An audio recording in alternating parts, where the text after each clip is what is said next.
can we get the loan from the, are we allowed to get the loan from the bank, and also are we allowed to deposit in the bank?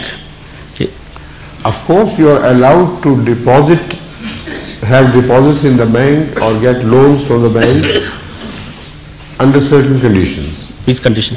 I'm explaining. In the Islam's time, this question was posed to him.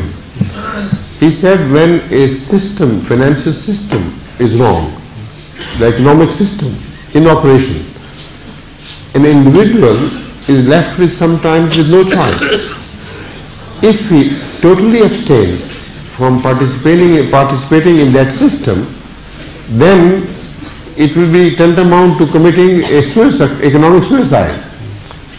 So, for instance, all those who trade with other countries, they are bound to go through the channel of banks, or LCs are opened within the country because of the lack of trust. So there they have to pay some interest in the money they borrow or in the services they get from the bank. Hazrat Masih Islam resolved this issue by suggesting that you keep the account or you're dealing with the banks separate and keep count of how much you had to pay to the bank in the course of your trade or commerce. And whenever you deposit some money, the money you get as interest from the bank, to the extent that it nullifies the interest you pay to the bank, is all right for you.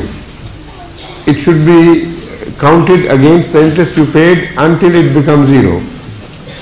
After that, whatever extra you earn from the bank is forbidden on you to be spent on your own person.